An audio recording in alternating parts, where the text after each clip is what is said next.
Lo último que vimos en el semestre pasado fueron las bacterias, cómo ellas producían enfermedad. ¿Ya? Cuando hablábamos de bacterias, hablábamos de organismos entonces procariontes.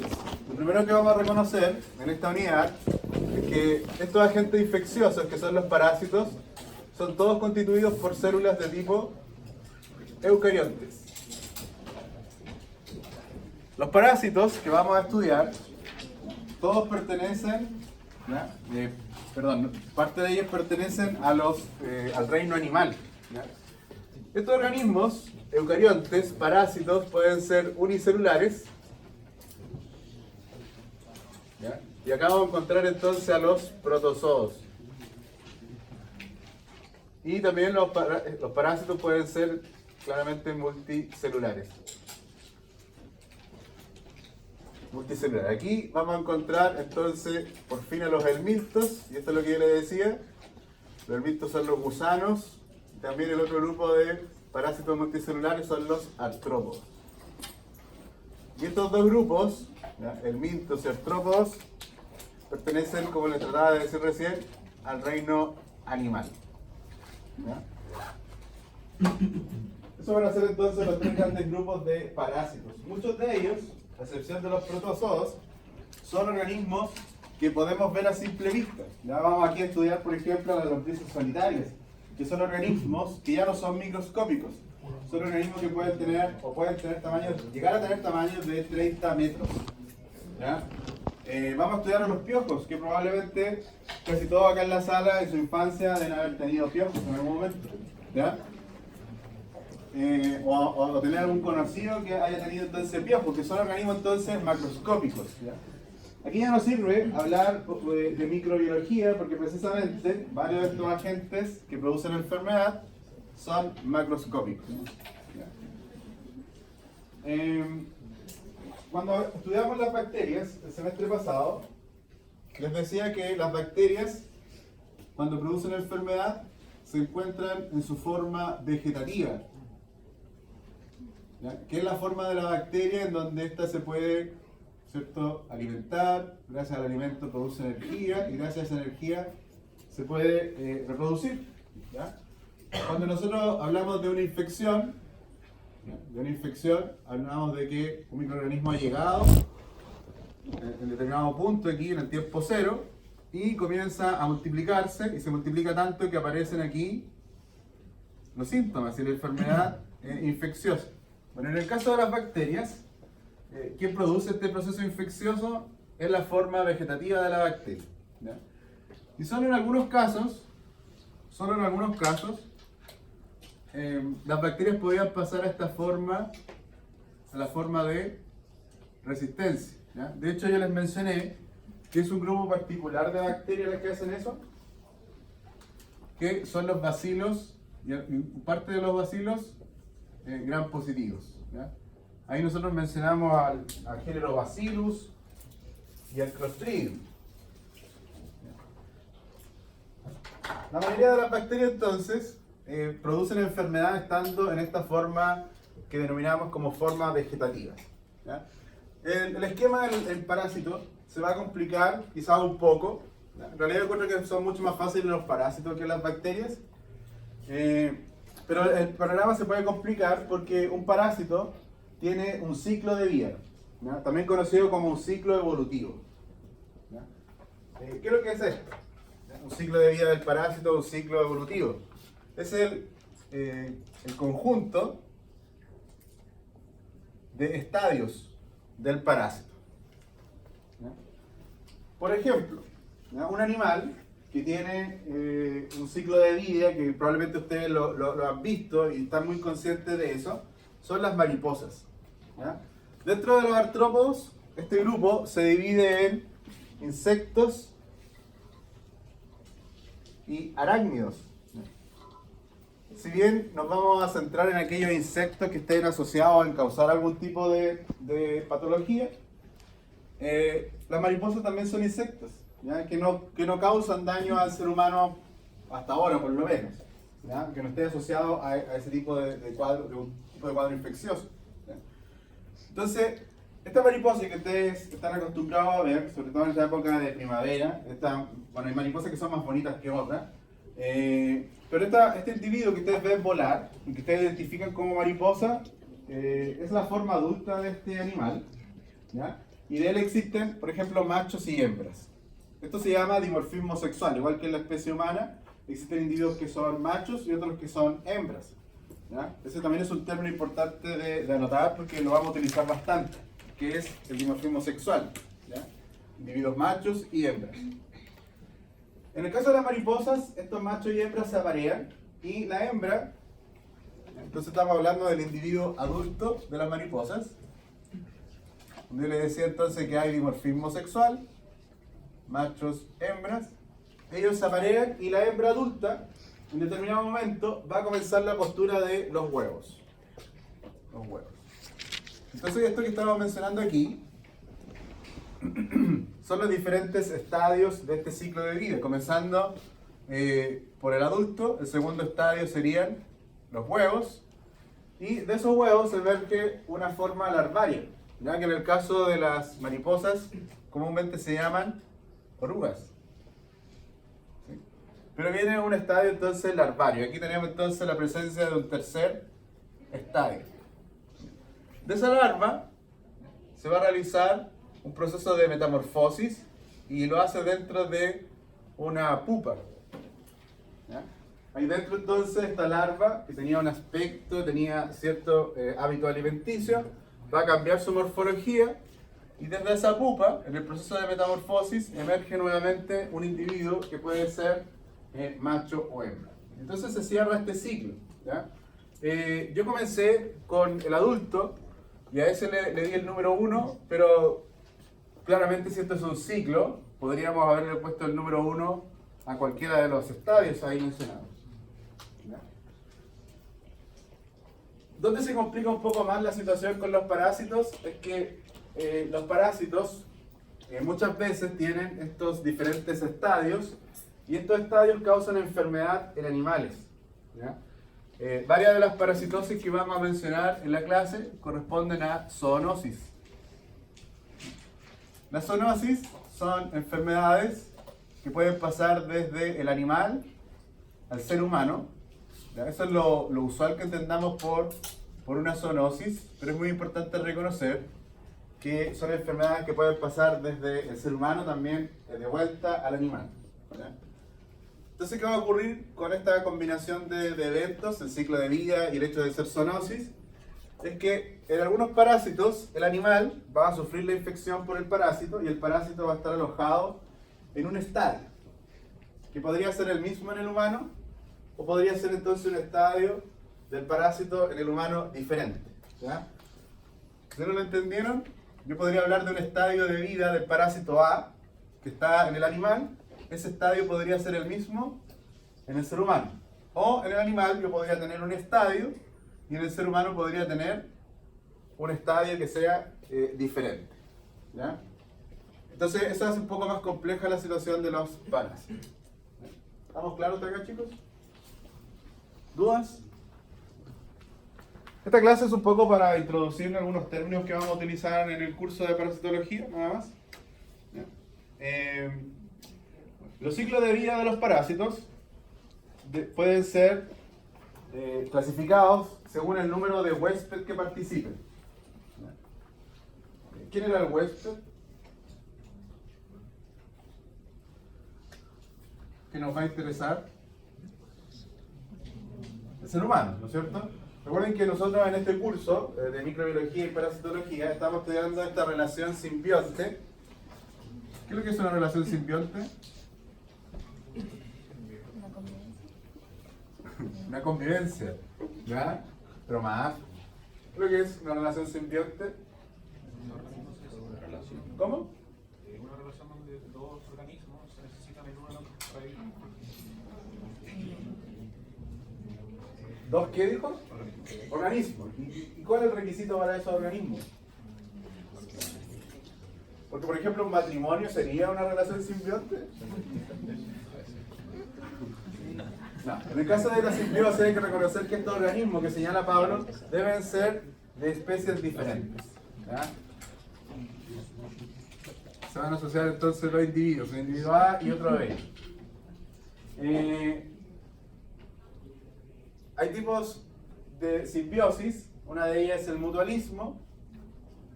¿Te acuerdas de eso, no? ¿Qué significa mutualismo? Cuando se asocian estos dos individuos diferentes, estos dos organismos de especies diferentes, ambos tienen un beneficio. ¿Ya? Ahora, si asociamos nuevamente dos individuos de diferentes especies, estamos hablando nuevamente de simbiosis, pero hay otro tipo que se llama comensalismo. ¿Qué significa eso? Que uno obtiene un beneficio y el otro permanece inalterado, ¿ya? No le pasa nada. Pero nosotros en este curso estamos estudiando este tipo de simbiosis, donde uno se beneficia y el otro sufre un daño. Eso se llama parasitismo. Entonces, nosotros estamos centrados en este individuo, ¿no es cierto?, que sufre el daño, y a ese lo denominamos huésped. ¿Ya? El otro es el parásito, que ocasiona entonces el daño. Entonces, los ciclos de vida de los parásitos se pueden clasificar según el número de huésped. ¿Ya? Por ejemplo,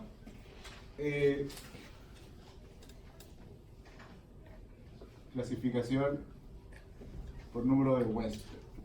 Tendríamos entonces la primera clasificación, en donde un ciclo de vida podría denominarse monoxénico. ¿Qué creen que significa eso? ¿Qué significará eso? Un solo huésped. ¿Ya? Este es el caso de la giardia, por ejemplo. ¿Sí? La giardia es un protozoo que vamos a estudiar más adelante en detalle. Y ese protozoo produce diarrea en el ser humano. Este trofozoito de la giardia, vamos a colocar acá, giardia.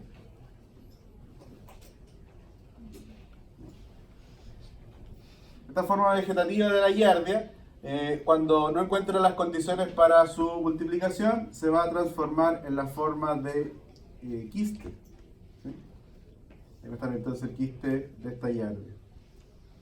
Y estas dos formas del parásito van a estar en el intestino de una persona. Y si la persona tiene diarrea, la persona va a estar eliminando tanto el trofozoito como los quistes de la giardia. Van a estar saliendo por las fecas. ¿Ya?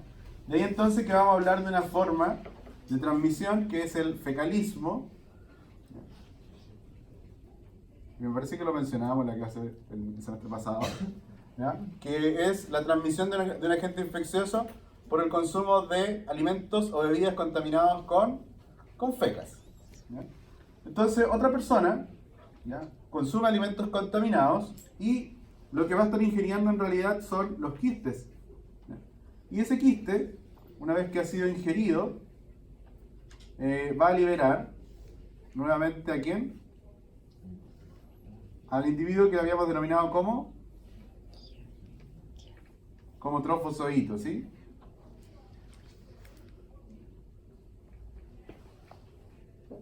Y entonces esta persona va a tener nuevamente un cuadro de diarrea. Entonces estamos hablando de una infección que pasa de una persona a otra. ¿Ya? Como acá el individuo que tiene la infección es el ser humano, y acá tenemos a otro individuo, pero que también es de la misma especie, consideramos que el ciclo tiene un único tipo de huésped, porque el huésped es de la misma especie. ¿Sí? ¿Está claro, chicos, o no? Ciclo entonces monoxénico.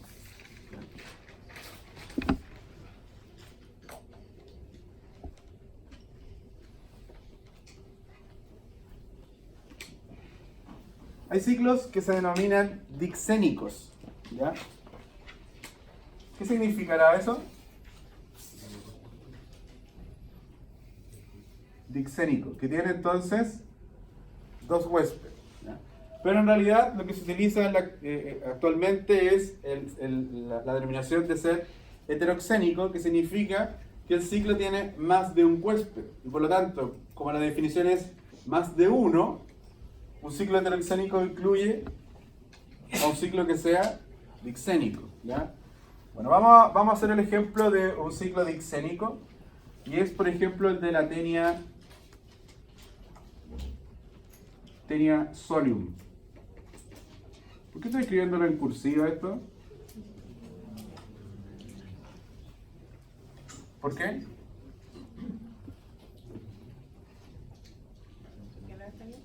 Porque no estamos escribiendo en español, ¿no es cierto? ¿En qué idioma está esto? En latín. ¿Están tímidos, chicos? ¿No? ¿No esperaban tener clase hoy día?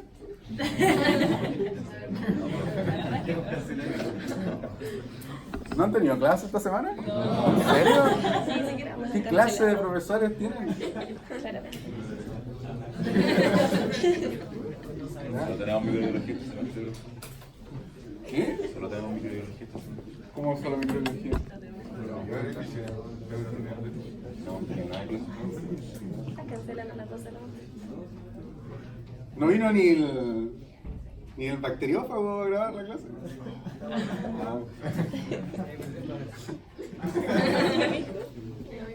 Ya, chicos, un ejemplo de un ciclo heteroxénico entonces es el de la tenia solium. Es una de las lombrices solitarias que vamos a describir en el curso. Y la enfermedad producida por esta lombriz solitaria se conoce como teniasis. ¿Ya? Entonces, la tenia solium es un parásito que vive en el intestino del ser humano. Es un parásito que está provisto de unos ganchitos, ¿ya?, con el cual se aferra al intestino.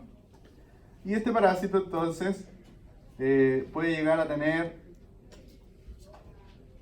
varios metros de largo, ¿ya?, hasta 10 metros de largo, la tenia solium. Y entonces este parásito en el intestino de las personas infectadas va a producir los huevos de la tenia solium. Nuevamente, los huevos van a salir, si está la lombriz solitaria en el intestino, estos huevos de la lombriz van a salir por las fecas de la persona. Y por lo tanto, estos huevos podrían infectar la tierra, y si infectan la tierra podrían contaminar también algunos vegetales. ¿Sí? Y esos vegetales, o esa tierra, o el pasto inclusive, podría ser ingerido por algunos animales. Y en el caso de la tenia solium, el animal involucrado son los cerdos. Vamos a intentar acá dibujar un cerdito. Chancho muerto, sí. ¿Ya?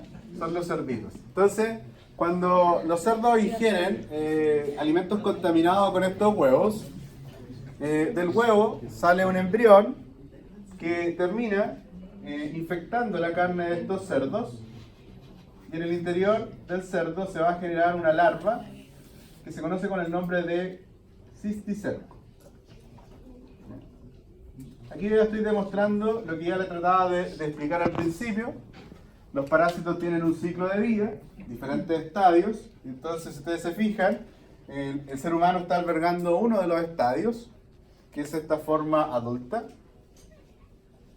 El adulto coloca los huevos, de ese huevo emerge la larva, que se va a enquistar en la musculatura del cerdo, y entonces el cerdo es la forma en que se infecta el ser humano por un mecanismo de transmisión, ¿ya?, que en este caso el cerdo se infecta por fecalismo. ¿Por qué el cerdo se infecta por fecalismo? Porque este cerdito ha ingerido vegetales que estaban contaminados ¿con quién? Con fecas humanas, ¿ya? Ahora, el cerdo tiene al cisticerco ubicado en sus tejidos, en la musculatura principalmente. ¿Ya? Ahí están ubicadas entonces estas larvas. Y cómo el hombre se va a infectar de teniasis consumiendo estas larvas, ¿ya? Las larvas están en la musculatura, por lo tanto aquí el mecanismo de transmisión ya no es el fecalismo para el ser humano, sino que es el carnivorismo, ¿ya?, el consumo de carnes mal cocidas o crudas del animal, en este caso el cerdo. Entonces aquí tenemos un ejemplo de un ciclo que puede ser al mismo tiempo dixénico, porque incluye a dos huéspedes, o heteroxénico, porque incluye a más de un huésped. ¿Cuáles son los huéspedes aquí? ¿Quién albergaba la forma adulta del parásito? Ya escribí el estadio. El huésped aquí es el ser humano, ¿sí? Ese sería entonces el primer huésped. ¿Ya? ¿Quién sería el segundo? El chancho. ¿Sí? Y entonces ahí estábamos, ¿no es cierto?, mencionando un ciclo que sería heteroxénico o también al mismo tiempo dixénico.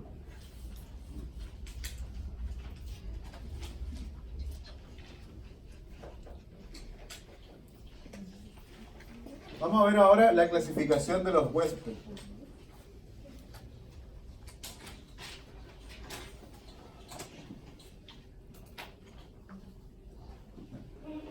Hay dos formas de clasificar a los huéspedes. La primera es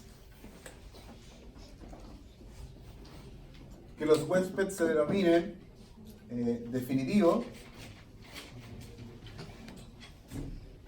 e intermediario.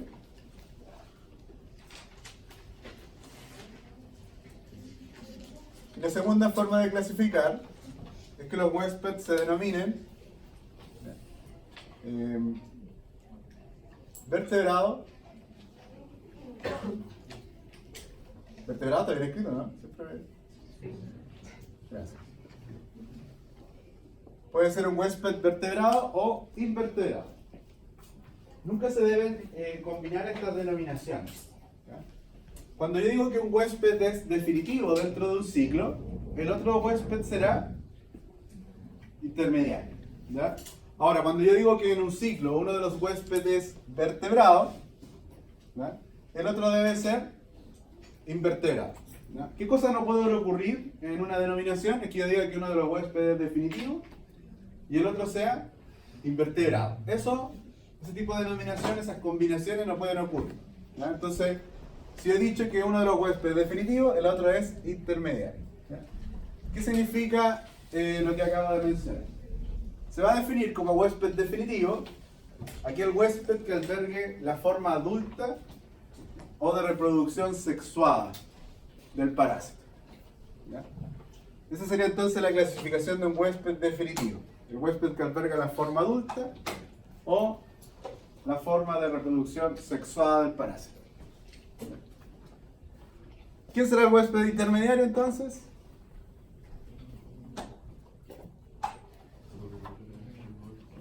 Los huevos, el largo, todo el resto. No, básicamente se va a definir como forma intermediaria aquel huésped que albergue la forma de reproducción asexuada, ¿ya?, o en donde el parásito no se pueda reproducir. ¿Ya? Así lo vamos a identificar. ¿Ya? Ejemplo, chicos, el ciclo de la Teriasolium que yo acabo de mencionar. ¿Ya? La forma adulta del parásito es esta que puede medir hasta 10 metros de largo. Entonces, el ser humano que está albergando esta forma adulta del parásito, ¿ya?, se convierte en el huésped definitivo. ¿Ya? ¿Qué pasa con el cerdo? ¿Ya? El cerdo está albergando a una forma intermedia del parásito y que no puede reproducirse. Los cisticercos dentro de la musculatura del cerdo, ¿ya?, no se pueden reproducir. Aunque es bien sabido que si hay un cerdo infectado, el cerdo probablemente va a tener en su musculatura varios cisticercos que incluso se pueden ver a simple vista. En los controles médico-veterinarios que se hacen en los mataderos, el médico veterinario le observa la lengua a los chanchitos y los chanchitos ya se pueden observar estas vesículas que son los cisticercos, ¿ya? Y se ven varias, ¿ya? Ahora, ¿qué es importante de eso? Que si yo estoy viendo en una lengua de un animal varios cisticercos, no es que la larva se haya multiplicado. ¿Qué ocurrió entonces? ¿Cómo yo puedo ver cientos de cisticercos en un único animal? ¿Qué pasó ahí? ¿Cómo se infectó el cerdo? ¿Por comer qué cosa? Vegetales contaminados ¿con qué? Con fecas. ¿Qué es lo que hay en las fecas? No, las larvas no. Los huevos, ¿no es cierto? Este parásito, que es la lombriz solitaria, libera millones de huevos. Por lo tanto, cuando hay fecas infectadas con Teniasolium, hay millones de huevos también. Por lo tanto, si un animal llega a consumir alimentos contaminados con fecas, ese animal está consumiendo millones de huevos, ¿ya? Probablemente algunos son eliminados en el estómago del cerdo, son degradados, pero cientos de ellos van a sobrevivir y cada huevo va a ser capaz de producir entonces un cisticerco. ¿Ya? Bueno, el cisticerco, tal como se lo indiqué, no se reproduce, por lo tanto el cerdo es la forma, o el huésped de qué tipo? Intermediario. ¿Sí? Estoy impresionado con el ánimo que tiene el tipo.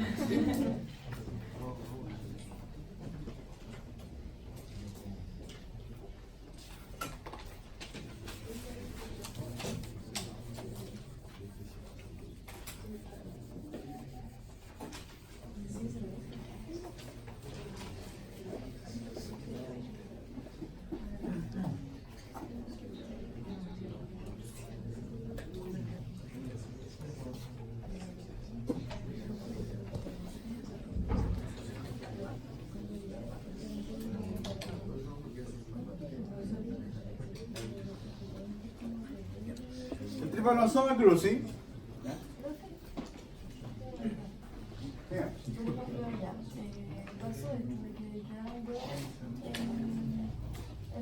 ¿Ya? ¿Puede pasar un que después los huevos no pueden pasar acá? No, Ah, porque mueren, sí. Recuerden que la forma más que puede perdurar mucho tiempo son solamente estas formas de resistencia de las bacterias. ¿Cómo se llaman? Esporas. ¿Ya? Son ellas las que podrían, sin alimento, sin las condiciones adecuadas, vivir años. ¿Ya? Años. En el caso de los huevos, qué buena pregunta hace la compañera, pregunta si los huevos tienen fecha de vencimiento. Sí. ¿Ya? Ahora hay condiciones que podrían favorecer que el huevo permanezca viable más tiempo. Entonces es difícil decir, oye, cuando una persona defecó huevos de Taenia solium, vamos a encontrar esos huevos viviendo, no sé, 48 horas. Es súper variable el tiempo, porque por ejemplo, si esa tierra en donde fueron depositados los huevos, donde fue dejada la feca del ser humano, si esa tierra está húmeda, ¿no es cierto? Si no ha habido mucho sol en el día, los huevos permanecen viables por mucho más tiempo. Ahora, si inmediatamente caen en tierra, ¿no es cierto?, seca, y hay calor, llega la radiación o rayos ultravioleta, esos huevos van a tener un tiempo de viabilidad mucho más corto, que es difícil de determinar. ¿Sí? Entonces, claro, no va a pasar lo mismo que con las esporas, que la espora le da lo mismo, ¿no es cierto? Si cambian un poco las condiciones, se van a mantener por muchos años. ¿Ya? Bueno, el Trypanosoma cruzi es un parásito, es un protozoo. Este protozoo es el agente causal de la enfermedad de Chagas, ¿ya? O Trypanosomiasis americana.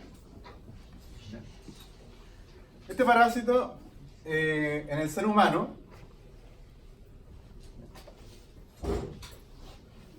¿ya? Va a producir entonces esta enfermedad de Chagas y el parásito va a ingresar dentro de una célula de esta persona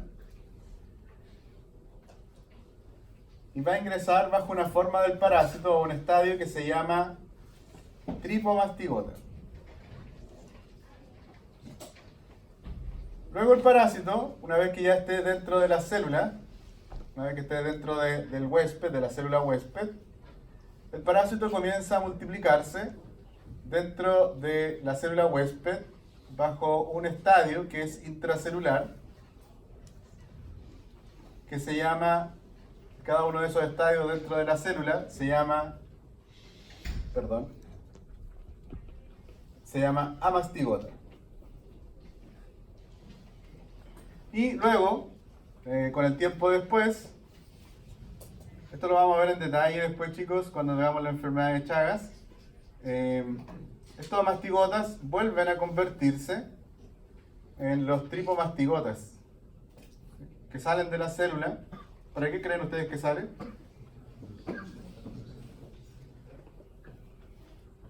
Salen, ¿no es cierto? Se reproducen dentro de la célula infectada y hacen estallar esta célula infectada para salir a infectar otras células. ¿Ya? Y así continúa entonces la infección de este parásito. ¿Ya? Bueno, la enfermedad de Chagas es muy sabido que puede ser vectorizada por un insecto que son las vinchucas. Entonces, las vinchucas nacen sanas. Y si esta vinchuca, ¿no es cierto?, introduce la probóscide en la piel de esta persona infectada, en la vinchuca se estarían recolectando, ya que si está alimentándose de sangre la vinchuca está recolectando sangre, que en esa sangre podríamos encontrar la forma de tripomastigota. ¿Sí? ¿Qué va a pasar en el intestino de la vinchuca? ¿La vinchuca qué forma del parásito ha ingerido? Los tripomastigotas.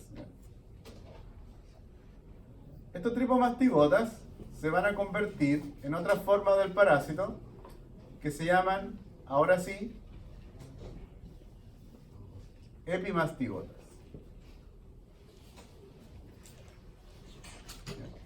Y luego, ¿no es cierto?, estos epimastigotas van a seguir avanzando en el intestino de la vinchuca para volver a convertirse en los tripomastigotas.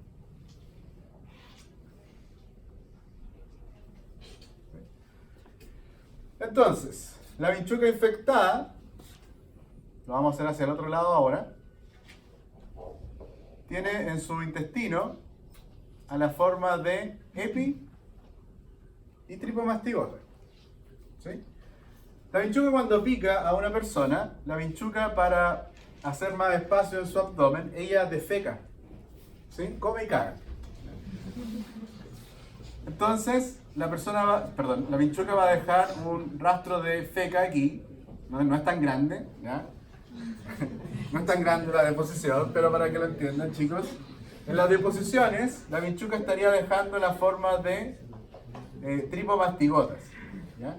Y si ustedes se fijan, la vinchuca puede infectar al ser humano, no porque lo picó, sino porque ha dejado aquí un resto de feca con los tripomastigotas. Entonces, como la vinchuca después se va, cuando ya esté saciada de sangre, ¿no es cierto?, ahí deja una pequeña herida que es donde la vinchuca ha introducido su aparato bucal.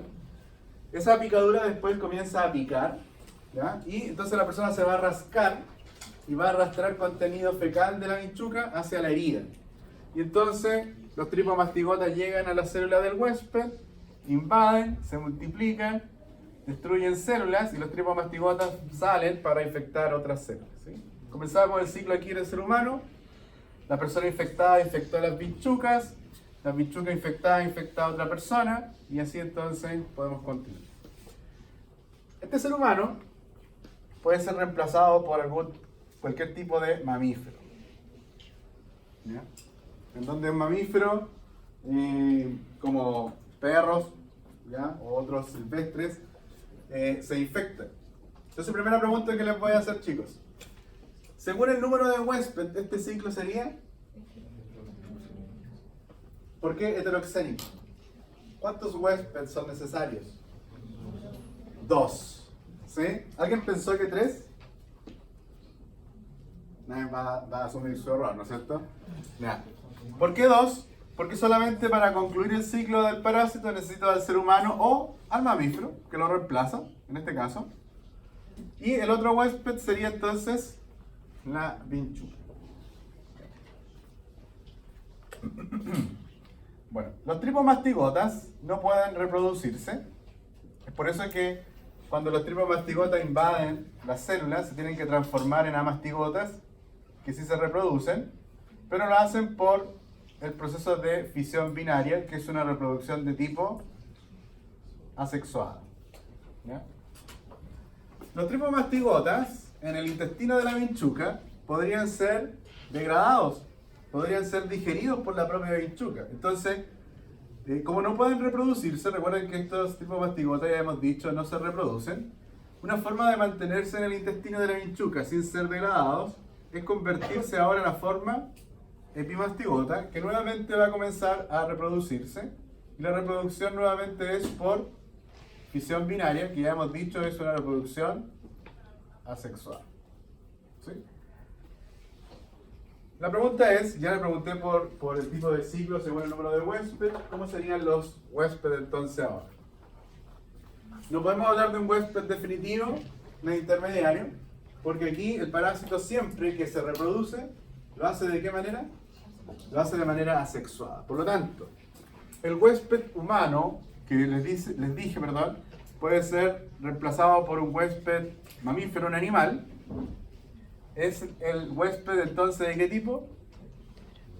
No puede ser definitivo intermediario, por lo tanto la única opción que nos queda es que el ser humano o el mamífero sea huésped vertebrado. ¿Ya?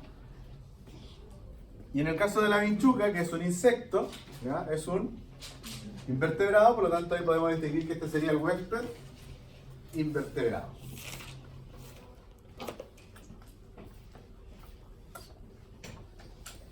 Entonces, vamos a hablar de huésped vertebrado e invertebrado. ¿Cuándo? ¿Lo pueden deducir o no?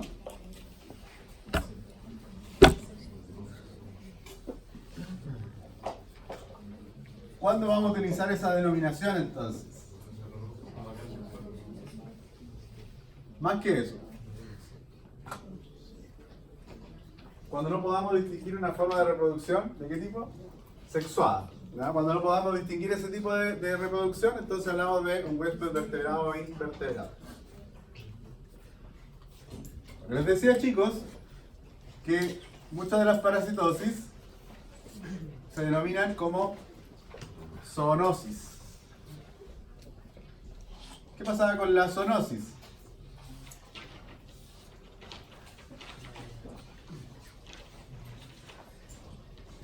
¿Qué pasaba con la zoonosis?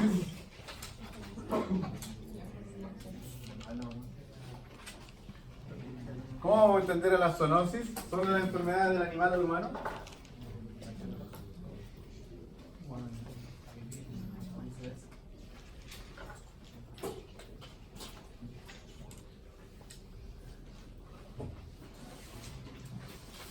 ¿Solo del animal al humano? ¿Qué debemos entender también de la zoonosis? Que pueden pasar del ser humano al animal.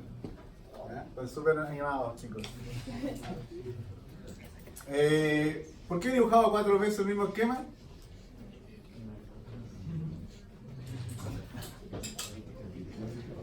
¿Por qué será?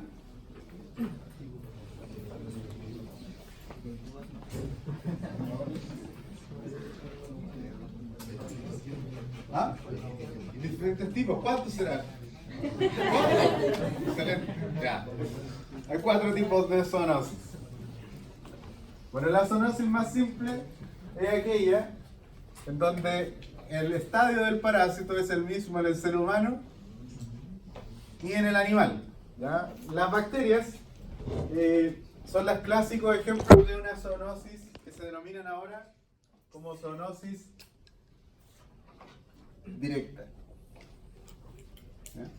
Zoonosis directa. ¿Ya? Se va a definir entonces la zoonosis directa cuando el estadio del parásito sea el mismo en el animal y en el humano. Les decía que las bacterias producen zoonosis claramente directa porque la mayoría de las infecciones bacterianas son producidas por la forma vegetativa. ¿Ya? Una de las infecciones bacterianas que estudiamos el semestre pasado fue la peste bubónica. ¿Ya? ¿Se acuerdan que la peste bubónica podía ser transmitida por la pulga y el reservorio eran las ratas? ¿Ya?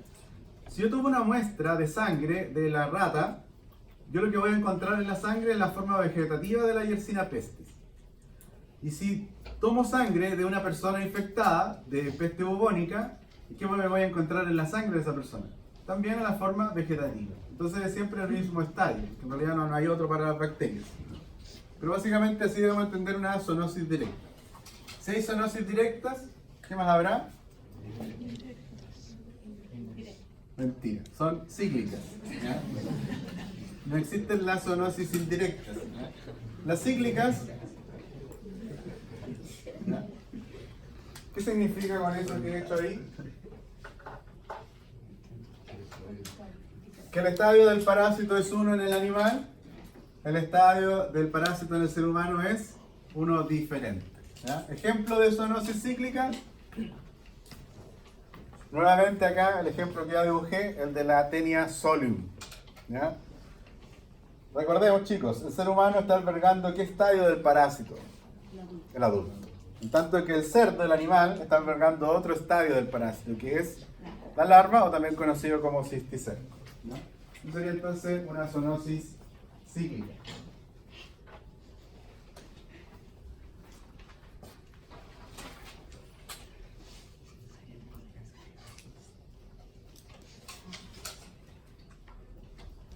Tercer tipo de zoonosis son las metazoonosis. ¿Ya?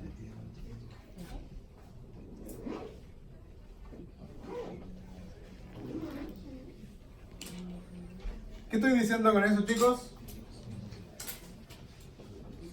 La metazoonosis.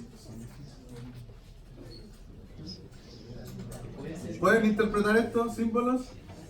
Que puede ser el mismo estadio como puede que sea un... Exactamente, ¿no es cierto? En una metazoonosis el estadio en el animal y en el humano puede ser el mismo, o el estadio en el animal y en el ser humano puede ser uno diferente. Pero acá vamos a agregar un elemento, que es que el parásito, para pasar del animal al humano, tiene que pasar por un animal que sea invertebrado. Ejemplo de una metazoonosis. ¿Cuál? El Trypanosoma cruzi. ¿Por qué? Porque yo me puedo encontrar con una persona infectada. ¿Quién va a transmitir la enfermedad? La vinchuca, y la puede transmitir no necesariamente de vuelta al ser humano, sino que la vinchuca infectada ahora podría alimentarse de la sangre de un animal mamífero, y entonces quien va a sufrir la enfermedad de Chagas ahora es el animal. ¿Ya? O desde la otra manera, tenemos un animal infectado con enfermedad de Chagas, la vinchuca se alimenta de la sangre de ese animal, la vinchuca ahora está infectada y la vinchuca ahora transmite la enfermedad al ser humano. ¿Sí? Entonces, para pasar desde la infección, desde esta persona al animal, tuvimos que necesariamente concluir el ciclo de vida del Trypanosoma cruzi en este animal invertebrado, que es la vinchuca. Entonces eso es una metazoonosis. Y por último, de nuevo, ya lo entendieron, la forma del parásito en el animal puede ser la misma en el ser humano, o puede ser otra diferente, pero lo que vamos a agregar aquí es que el parásito tiene que vivir un tiempo de vida, me faltó espacio, en la Tierra. La verdad es que en el curso no vamos a estudiar ninguna de ellas. Estas se llaman saprozoonosis. Saprozoonosis. Un ejemplo de ellas son las enfermedades que se conocen como larvas migrantes. Larvas migrantes. Uno de los parásitos que causa el fenómeno de larvas migrantes es el Toxocara canis. El Toxocara canis es un helminto que produce daño. ¿En qué creen ustedes si lo hemos denominado como canis? Los perros. ¿Verdad? El huésped definitivo de este Toxocara canis son los perros. ¿Ya? El Toxocara canis vive en el intestino de los perros. Entonces, el Toxocara va a estar en el intestino de los perros. El Toxocara va a poner los huevos. Se está viviendo en el intestino. ¿Dónde están siendo depositados los huevos del Toxocara? En el intestino. Por lo tanto, ¿por dónde van a salir? Por las fecas. ¿Ya? Entonces ahí que los huevos llegan a la tierra. ¿Sí? Llegan entonces a la tierra.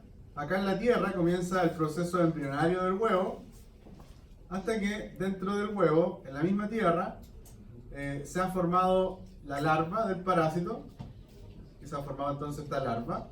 Y esa larva, al tiempo después, esa larva abandona el huevo y sigue su desarrollo ¿dónde? En la tierra. Entonces, si un perro va caminando por estas tierras que tienen o están alojando en este momento la larva, ese perro puede pisar estas tierras y la larva va a penetrar de manera activa la piel del can hasta llegar la larva arrastrándose a ¿dónde? ¿Creen ustedes? ¿Dónde habíamos dicho que se tiene que alojar el Toxocara? En el intestino. Entonces, las larvas, que son bien chiquititas, ¿ya? Son microscópicas todavía, se hacen camino a ellas mismas una vez que el perro haya tenido contacto con este tipo de tierra y la larva va a penetrar en el tejido del perro y va a ir en búsqueda del órgano definitivo que es el intestino del perro. Y entonces el ciclo se cerró aquí porque la infección pasó al huésped definitivo que es... ¿quién? El perro. Ahí la larva va a alcanzar el estadio adulto. Los estadios adultos tienen dimorfismo sexual, ¿qué era eso? Que hay individuos que son machos, otros que son hembras, se aparean, las hembras comienzan la postura de huevo y seguimos con el ciclo. ¿Ya? Ahora, ¿dónde aparece el ser humano aquí? Chicos, el perro infectado defecó, dejó los huevos en la tierra van a desarrollar a la larva, ¿ya? Van a estar acá entonces en la tierra. ¿Qué podría pasar aquí? Es el ser humano. Y si una persona pisa estas tierras con las larvas del Toxocara, esta larva va a ocurrir exactamente lo mismo que con el perro. La larva va a ingresar de manera activa en el tejido de la persona, pero el ser humano no es el huésped definitivo de este parásito. Por lo tanto, la larva no va a nunca encontrar el intestino de su huésped. Y por lo tanto, va a permanecer migrando en la piel de la persona, y las personas que tienen este fenómeno de larvas migrantes, en la piel de ellas van a aparecer las lesiones, ¿no es cierto?, con inflamación, ¿no? Una especie de recorrido, ¿no es cierto?, en la piel de esta persona, por donde ha pasado la larva que está en búsqueda del intestino del perro, pero que nunca lo va a encontrar porque no está en el huésped que le corresponde. Eso es entonces un ejemplo de una saprozoonosis, pero repito, esto no lo vamos a ver en el curso, solo hoy. Ya chicos, eso es lo que les quería contar por hoy.